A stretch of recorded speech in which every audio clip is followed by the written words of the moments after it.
Welcome to the Business Spotlight podcast. My name is Kay Cote, and I'm your host for today's episode. And today on the show, I have Amy Jackson, founder and CEO of TaleSplash, as my guest. We're going to be learning about her business, her journey to business ownership, best practices, and challenges that she's faced to give you that inside look to what it's like to build and operate a business. Welcome, Amy. Thanks so much for being here today. Thank you for having me. Of course. Well, before we dive into all things business, I'd love to share with my audience a little bit about you. So feel free to take us back as far as you want and share a bit about yourself. Yeah, I've actually been in PR my whole career, which is, I know, rare these days, but I studied journalism in the end of my university days and had a specific focus on PR that parlayed into an internship, which led to my first job at an agency. So I worked at a big global agency. It was an exciting time in the food industry. One of my fun stories from the beginning of my career was helping the US Potato Board educate Americans about the health benefits of potatoes because it was the Atkins era. So they were getting a bad rap. And we did all kinds of fun things, including a balloon in the Macy's parade. So that was a really big bang for the beginning of my career. I actually went on to Silicon Valley after that and worked with a lot of different tech brands. I spent 8 years building TripIt's PR program. So TripIt's a travel app that makes life easier for busy travelers. And then after a couple more years in a corporate environment, I decided to start my own agency. I was inspired by a recent move to Austin. I saw entrepreneurs all around me doing really interesting things. And this was coming out of the pandemic when the real-time news cycle was like how many of us were making it through that really challenging time. Everything from supply chain updates to vaccine news. We were really watching the news every moment of the day.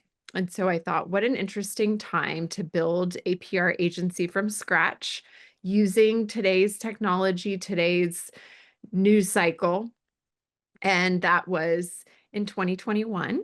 And since then, we've worked with a lot of interesting tech, health, and lifestyle brands. We're a team of primarily moms. So we really love working with companies that we can use ourselves and that make life easier, make things healthier for us and our families and our communities. So that's a little background on me and TaleSplash. Wow, that is so cool. I touch into PR a bit with some other things that I do, and it is a fast-paced, really exciting industry to be in. So I'm super excited to hear, especially like a Macy's balloon. That's cool. Yeah. Yes, there's never a dull moment in the world of PR because the pace of news and really the pace of social media and communications is so fast and it just gets faster every day. So, Well, definitely. Well, I'd love to learn more about tail splash. It sounds like definitely the word is perfect because it is it's like it is this fast, like a tail splash. Kind yes. is that where the name came from, or how did It you was it was that idea of I actually have like a weird obsession with whales going back to my childhood. I grew up in like the save a whale era. Probably is why I something to did do do with it. Free Willy. Yeah, Free Free Willy Willy. was amazing. So it was this idea of like bringing that iconography um to the world of like storytelling for founders very specifically. So when I started TaleSplash, I really wanted to help founders tell their story because what's at the heart of innovation is an interesting origin story, an interesting founder story. And that was really what I set out to do. And we've done a lot of that, but we're also helping more established brands these days with getting, their products into the hands of consumers or businesses to make life better for everybody. That is very cool. So was there like an aha spark moment when you knew you had to create tail splash, or what was kind of the why behind it? So it was a combination of being inspired by how much change there was in the news and how much innovation was happening around me in Austin, and also really looking for flexibility. I'm a mom of young children, and I saw embracing technology as a remote agency being something that was more conducive to motherhood than traveling around all the time and having to work out those logistics back home. Wow, I love that because you really saw the kind of the need you had Mhm. as well as your clients that, especially you say you work a lot with moms and bringing that heart into it, which I think is super cool. Yeah, absolutely. Well, let's dive into your team. Now, let's do a breakdown. Is it just like do you have a leadership team that you're like a board or what does like kind of that infrastructure of your team look like?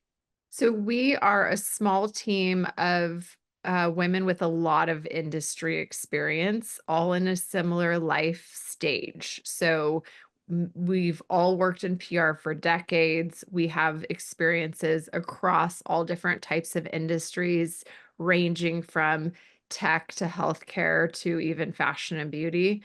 And we have that kind of senior level strategy background, but also love to execute. We love to pitch. We love to get coverage for our clients. We celebrate when our clients are featured in different publications. And now we're really embracing things like podcasts because it's such a great way for a brand to really go into depth around the story, the mission, the benefits, education, that kind of thing. So the team reflects that approach in that we are relatively flat. Yes, I'm the founder and CEO, but the women I have on my team have as much experience as I do. So we don't have like a really formal structure to the team, and we're pretty lean and can handle a lot within the current team. So yeah.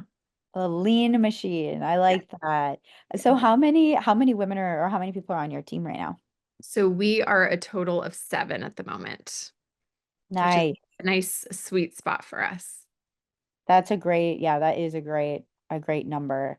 Now do you have any other like employees or 1099, anybody else underneath that main structure? Or is it the seven of you is the core? So we have a core group of employees, and then we have contractors that we will bring in for different needs that clients have. And so that number can flex up as it needs to.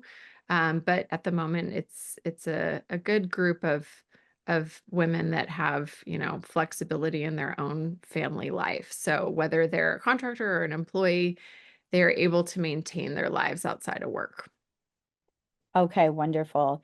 And I'd like to dive in a little deeper on your ideal client. You mentioned brands, some like women owned. So who would your ideal client be? So I'll start with what we've learned is a good fit for us. So because we have the ability to be really strategic and also execute, we are looking for collaborative partners. We're, in a business where sometimes people think of PR as a moment in time or something that might feel transactional. That's really not what we're looking for. We want that collaborative team that is interested in bringing us into their strategy too. So, how can PR help support their business goals? We want to have conversations about that. We will lead them through their PR journey. They don't have to know a lot about PR, but we do want to really be partners in making sure that what we are doing from a PR standpoint is, complementary to the work that they're doing inside of their company. And, we have team members, including myself, who have worked in corporate life and also on the agency side. And, one of the things that can be really challenging when you're inside of a company is having the time to manage an agency and be that collaborative partner. So it's really something that we want our clients to make sure they're in a position to be that partner with us and to have those regular conversations. Because if we have that kind of dialogue, we're going to do really great work together, and we're going to evolve the strategy over time. So we typically look at things like 90 days at a time because that's really the seasonality of news. And of course, it's much faster than that too. But really kind of testing a strategy out 90 days at a time is something that we like to do. So we're looking for their input, their feedback. What goals do they have for the next quarter that PR can complement? And then in terms of, where we're really passionate, naturally, as a group of moms, we are very passionate about things that relate to women's health and our family's health and safety. But we do have a lot of experience in B2B software too. So it can range, the kinds of work that we do. We've worked with nonprofits. We've worked with a lot of female founders over the years, which has been really rewarding because I'm one myself and I'm very passionate about supporting female founders, but it's definitely not a requirement that, it has to be a woman-owned business, but it is definitely a perk when we get the opportunity to do so. So, Very cool. And I mean, I'm a female founder too, so I'm like, my ears are perked as well. Yeah, that's incredible what you're building. And so looking at how you're finding your clients, your marketing as PR, how are you putting yourselves out there to find your clients? well, podcast interviews are an amazing way to do that. We advocate, about the power of podcasts to our clients because we experience it ourselves. When you are interviewed by somebody else and you share that, whether it's on LinkedIn or in an email or in other marketing channels, there's something psychological that happens where people see you as an expert. They see that you're being validated by an interviewer, and they want to know more, and they can get to know you through that conversation, right? So we think podcasts are really powerful. We use it as a place to educate people about how PR works.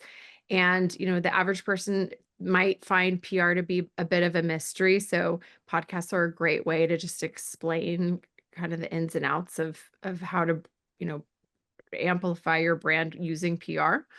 And we find that the best clients that we have the benefit of working with over the years are people that we've been connected to through like a personal referral or somebody that we've previously worked with in past work. So those tend to be, where we really see staying power.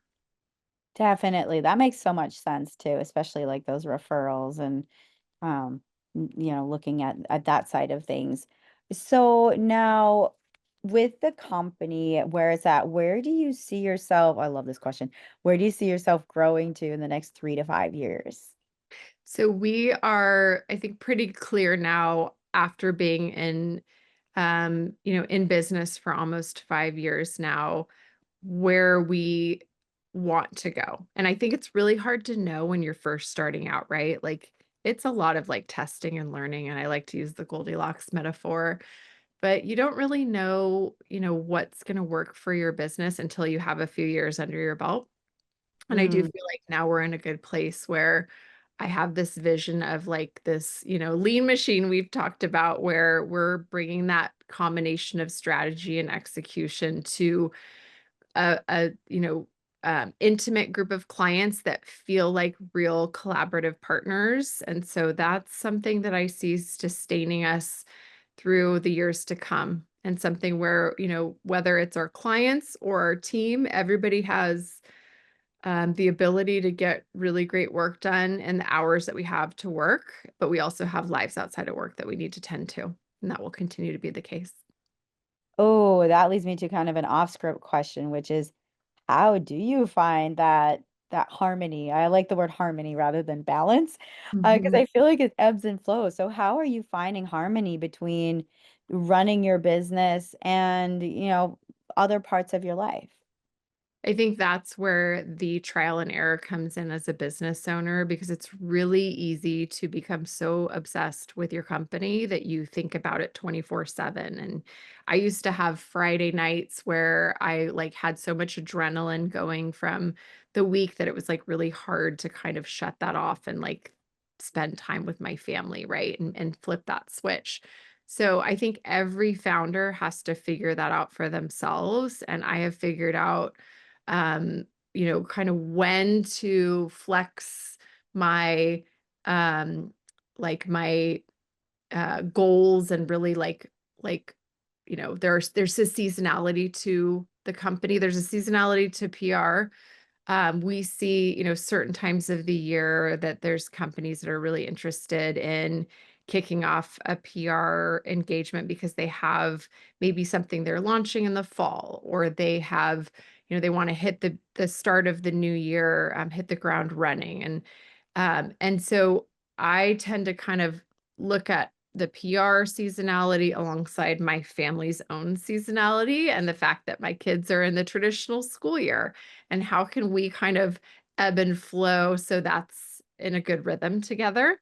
So summers tend to be a little bit quieter, and we're in the thick of the busy fall season, and then the holidays we get a little bit of a break, and then it's back up again. So it's very seasonal and cyclical, and it helps to have really strategic members of the team that don't need me for every decision. They are very capable at running their own, PR strategies, and I'm there to kind of listen in and help where I can, but there's definitely a strong team in place that makes that balance easier as well.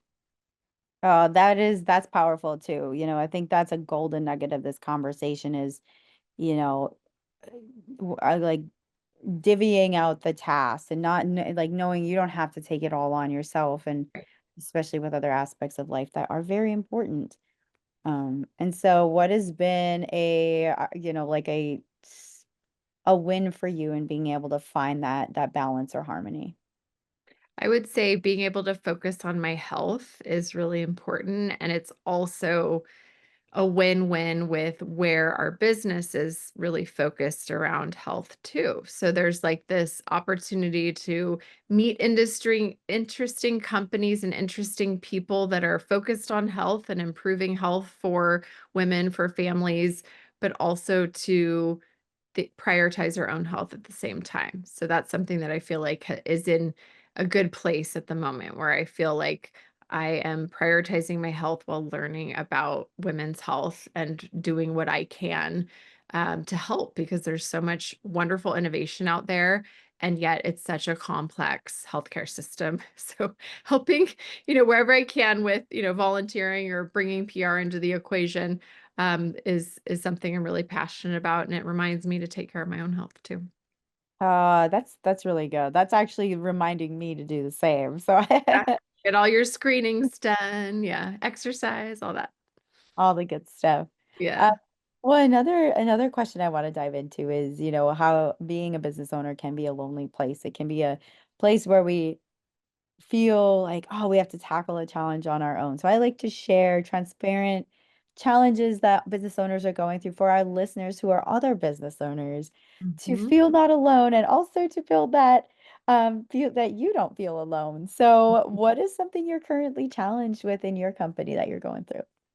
I would say something that I've spent a lot of time on this year is taking a look closely at our financial picture and making sure that we are operating in a sustainable way financially. And I have worked with a fractional CFO to do the work to like make Mhm. sure that we're not, over indexing on the wrong numbers, that we're looking at the right numbers for the purposes of like building a sustainable business. And I think it's really hard when you're just starting out to understand your finances. It's if you're a first-time entrepreneur like I was, you don't necessarily have that skill set naturally. So, don't be afraid to bring on somebody that does have that expertise, that's a partner and helping you really shape the financial side of your business, because it's not something that we are taught to do. I wish it was a coursework that I had taken in school, but it wasn't. I was studying journalism and writing, so I didn't learn that. And it's just something that it gets more complex. Your finances get more complex as you build out your team. And if Mhm. you're in professional services, even if you're not in professional services, if you're in, you have a physical product line, that's also complicated, right? So no matter the business, do not neglect your financial picture. Find someone to help you if you don't understand it intuitively. And there's plenty of successful founders out there that have built, billion-dollar companies that have shared the same advice, which is don't worry if you don't understand a P&L. Like you can learn, someone can guide you through it. It is really important though to have a business that lasts and is successful, so don't neglect it either. Oh, that's huge advice. Another golden nugget. And it is something a lot of business owners struggle with because our minds are oftentimes in the creative realm, and it's finding that drive to do the finances is a learned technique and Yeah. skill for sure. Well, this has been such a fun conversation so far. I want to get into our rapid fire Q&As where I ask you four questions that just answer very top of mind. All right. Sounds great. Question number one is, what is the key to success for you? Finding your own definition of success, not anybody else's, but your own. That's huge. Number two is, what is a piece of advice you have for other business owners? To really think about what makes you special and different and focus all of your branding and your storytelling on that. Ooh, that's a good one too.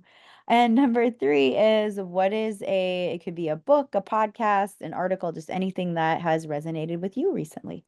I am really loving Emma Greed's podcast. She has some amazing, mainly women, there are some men, but really interesting like lessons about failure and success and they're like balancing family. Like there's just some really good stories on her podcast. Nice. I love a good podcast. And the final question is, if you could wave a magic wand and rapidly improve one aspect of your business, what would it be? Oh my gosh, that's really the hardest question. I would love for my new website to be ready today. Okay, I want to do a follow-up question on that, and it doesn't have to be a rapid fire, but what's the challenge there? Because that's a big one for entrepreneurs is Yeah. their website. What's been challenging you with the website? I think to do it thoughtfully, it takes time and you really can't rush it. You know, yes, you could like do what I did when I first started, which was like build my own Squarespace website. Like that's so totally valid to start that way. Or like I know there's AI tools out there that you can use to like create your website yourself, but I feel like, going through this when I worked in brands previously and now doing this the proper way myself, like it takes time and it's hard to be patient because you're so excited as you're going through this like brand and messaging and positioning exercise to really make sure your external, marketing channels reflect who you are, who you're a good fit for, who you're not a good fit for, all of those good things, but it does take time. Definitely. Now, are you doing your website in-house or did you guys outsource that? So I'm working with a creative partner that I've previously worked with earlier in my career. And so it's always good to like find the right, again, partner. Don't just look at it as something that is a transactional relationship when it comes to bringing on a creative partner, whether it's for PR or a website or something else. I really believe in the power of having those conversations about strategy and not just thinking that you can snap your fingers, even though it would be nice if I could snap my fingers. Oh, I know the pain of a website. So thank you for sharing.